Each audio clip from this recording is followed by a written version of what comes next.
নমস্কার বন্ধুরা, আজ আমার মা এই কচু পাতার মধ্যে ইলিশ ভাপা করবে। তার জন্য ভাত রান্না করতে হবে। তো মার পাশে থেকে আমি সমস্ত রকমভাবে সবকিছু করে দিচ্ছি। ইলিশ মাছ আজকে মা ভাতে ভাপা করবে, তার জন্য আমি প্রথমে ভাতটা চাপিয়ে দিচ্ছি।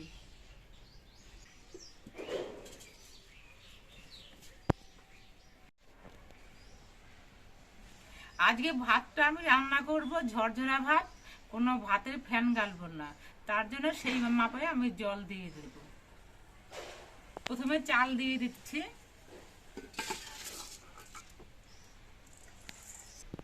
আমি 1 গামলা চাল দিয়েছি, তার জন্য আমি দ্বিগুণ জল দেব, 2 গামলা জল দেব।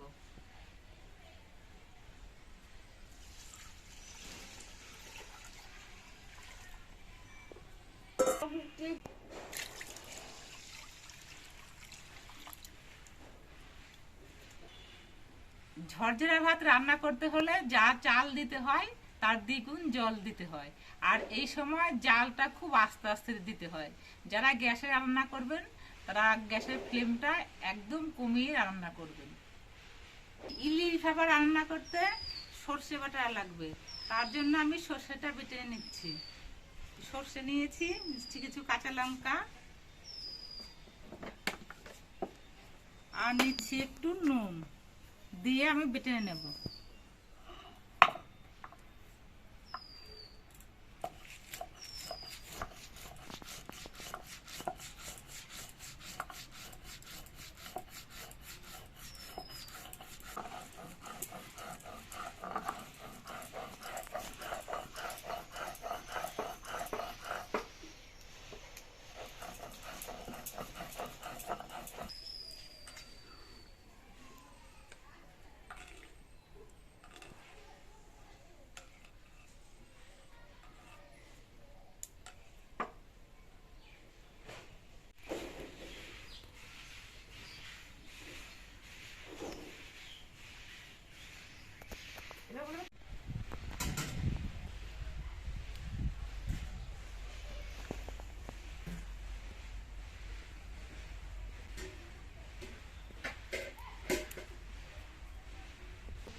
মাছ নাম্বার দিলাম।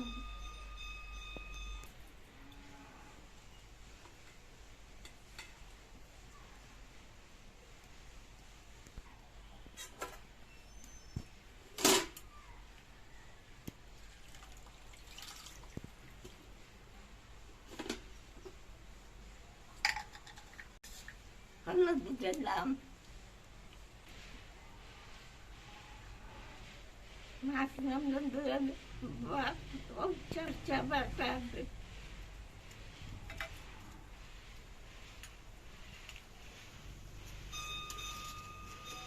কাঁচা লঙ্কা দিলাম,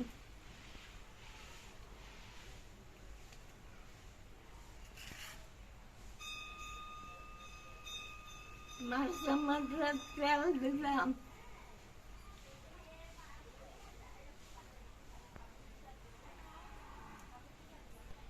মাখিয়ে দিলাম,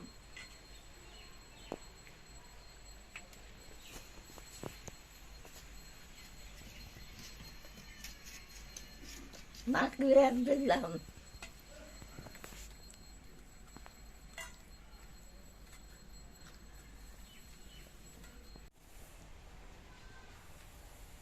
মা এই মাছগুলোকে সর্ষে বাটা, নুন, হলুদ, কাঁচা তেল দিয়ে মাখিয়ে দিয়েছে। আমি এগুলো এখন এই পাতার মধ্যে করে বেঁধে দেব। এগুলো কিন্তু দুধ কচুর পাতা, এগুলো বাড়িতে হয়েছে।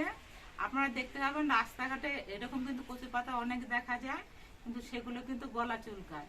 আপনারা বাড়িতে করতে হলে গলা চুলকায় কিনা সেটা জেনে নিয়ে তারপরে করবেন।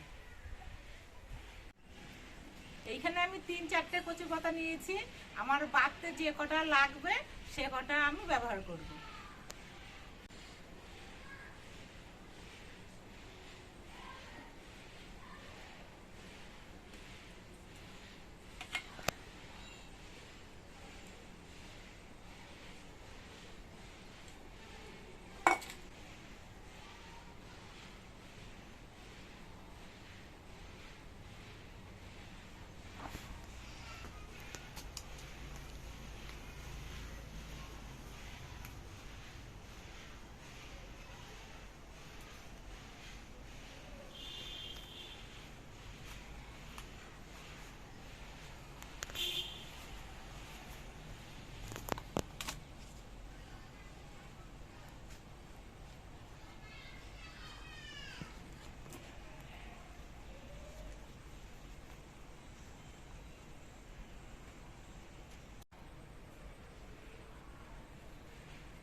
এইভাবে শক্ত করে টাইট করে বেঁধে নিতে হবে।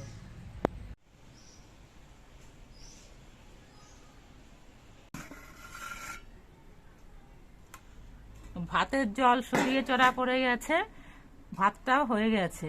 এবার এর মধ্যে এই পাতাটা ছেড়ে দিয়ে দিতে হবে।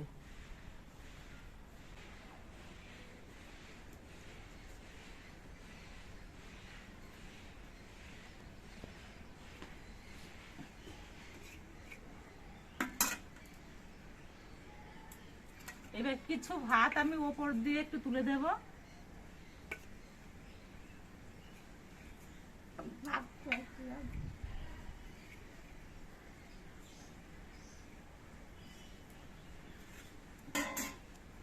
এবার ঢেকে দিচ্ছি।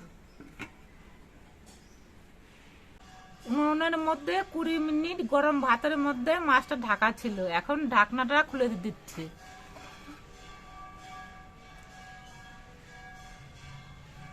ভাতের ভাপে আর উনুনের তাপে মাছটা তখন সেদ্ধ হয়ে গেছে। এখন মাছটা আমি নামিয়ে নেব।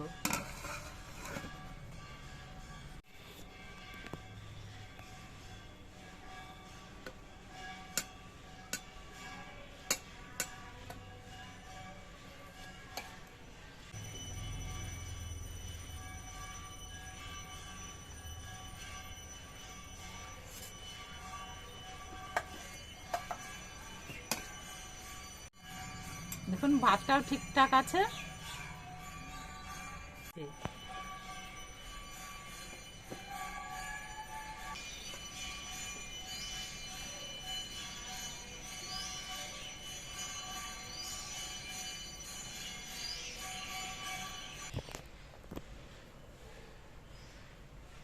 দেখুন মাছটা একদম নরম হয়ে সেদ্ধ হয়ে গেছে। ইলিশ মাছ ভাপেই সেদ্ধ হয়ে গেছে।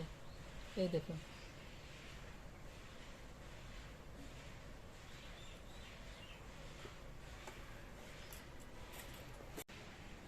মায়ের দেখানো পদ্ধতিতে আমি আর মা মিলে আজকে ইলিশ ভাপা করলাম। তো আপনাদের কেমন লাগলো? যদি ভালো লেগে থাকে তাহলে ভিডিওটিতে একটি লাইক আর চ্যানেলটিকে একটি সাবস্ক্রাইব করে দেবেন।